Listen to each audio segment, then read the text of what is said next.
standards from scientists such as Professor Kawata. We make our way to St. Louis, in the US state of Missouri. This is where Monsanto's headquarters are located. Monsanto is the world's largest producer of genetically modified seed. Again, we request an interview, but again, even at the company's headquarters, our request is turned down. Insiders have long been telling us to continue our search in Washington. That's where the center of the debate is located. Some internet research tells us what they mean. Time and again, a connection between Monsanto and the United States Food and Drug Administration, the FDA, is brought up. Influential politicians are named. Many allegedly worked for Monsanto in the past.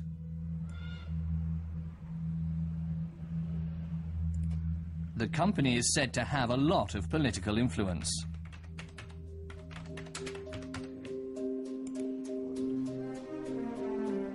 Washington, D.C. How long is Monsanto's reach? Is it really true that the genetic engineering and chemicals giant could manage to get past the American authorities with possibly inadequate tests? Maybe even with a little bit of help from American politicians. We're waiting for an interview.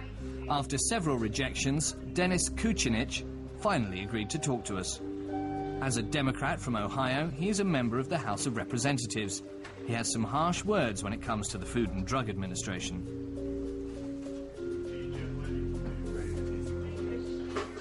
The FDA has not done its job to protect the American people, but we can see that it's incapable of doing so because of Monsanto's deep ties to the administration. Is there an inappropriate relationship between US authorities and the genetic engineering industry? Political statements like that have to be taken with a pinch of salt, especially here in Washington. We find an expert. He came by explosive material through petitioning the authorities. He wants to explain to us that the FDA management ignored all warnings and how they did it. Andrew Kimbrell from the Center of Food Safety and Applied Nutrition.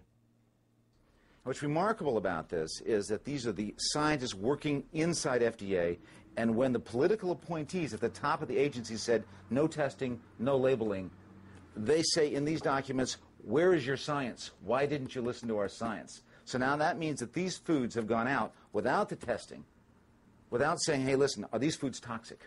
Are these foods causing new allergens? They're out there, they're in the fields, they're in our supermarkets, they're now going around the world without this testing being done, even though FDA's own scientists said these tests should have been done, they had to have been done if these foods were to be proved safe. Section of the FDA. This is really amazing. Here they say genetically modified plants can contain unexpected high concentrations of plant toxicants. In other words, the genetic engineering of these plants can take a safe food and make it toxic. Not only that, but on food allergens, they say that there can be novel allergens, that this genetic engineering of plants can create new allergens never seen before in our food. And that's, again, from the toxicology section of the FDA, their own scientists. This food is not safe. It needs to be looked at. But Monsanto didn't want that examination to happen. So it used its political influence to make sure that the FDA could not do its job. And so to this day, both the United States and people of the world do not know if these foods are safe because Monsanto was able to convince these political appointees not to do their job. This is another issue we would have liked to confront Monsanto about, but they're standing by their decision. No interview. And what about the FDA? A court ruled that the authorities' work was clean and independent. But for Andrew Kimbrell, there is a small clique of politicians, agency managers, and Monsanto. To prove it, he shows us this diagram. Look at this. Look at all these former Monsanto employees. Look at all the various government agencies that they have invaded. This is nothing less than a corporate coup d'etat. This is a corporate takeover of our government agencies by Monsanto. Look at this. This is John Ashcroft, formerly Attorney General and the current president. He had got more money from Monsanto, 5 times more money than any of the other hundreds of members of Congress that they found. He then got this man appointed to the Supreme Court. This is Clarence Thomas, a former lawyer from Monsanto, who recently authored, he was the author of an opinion that said, yes, Monsanto and DuPont, you can patent plants. The upshot of our US research is we have a lot of unanswered questions. Were there really these influences? Is it maybe a particularly American problem? And how does the situation in Europe compare? Brussels, seat of many institutions of the European Union.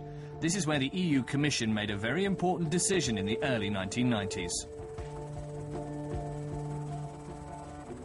Before there is complete clarity about the potential dangers of genetically modified food, it would not be allowed on the plates of consumers. The European Union issued an import ban on all genetically engineered products. The skeptics could breathe again, but hardly anyone reckoned with the irrepressible business will of the biotech industry. It's reported that Monsanto employees regularly fly into Brussels to lobby politicians on genetic engineering.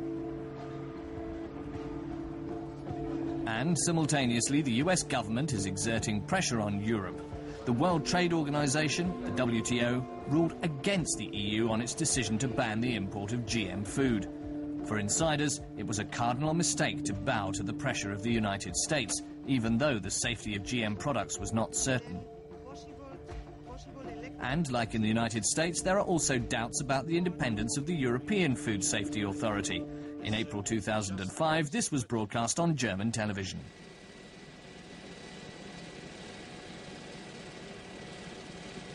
The European Food Authority is located in Brussels. They evaluate the safety of genetic engineering. The European Food Safety Authority should be independent and objective. But doubts are in order, because environmental organizations are accusing scientists of having too close ties to the industry, a serious allegation.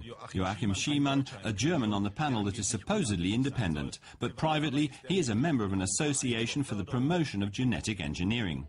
And what about Sweet from Britain and his Spanish colleague Puig Dominic?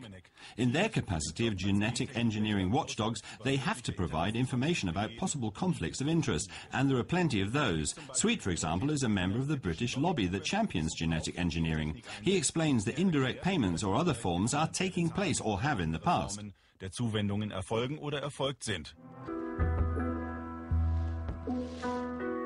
Hamburg, Germany's largest port. For over 10 years, GM soy has been discharged here. Every 2 weeks, 60,000 tons of it arrives from Argentina and Brazil. It is mixed in during further processing and thus secretly makes its way into bread, ice cream, chocolate and other sweets. The HIP company, located in Pfaffenhofen in southern Germany, produces baby food. Nobody here wants to have genetically modified products. GM-free is company policy. What we want to know from those manning the consumer hotline is, what is the atmosphere like amongst their customers? How do they feel about the issue of genetic engineering? A child should be fed with the healthiest, most basic and most natural raw materials possible. We don't use soy because soy can be genetically modified, and we can't exclude the possibility when we buy GM-free soy products, and so we don't use soy. A food that was considered particularly healthy for a long time under general suspicion? What will be genetically modified?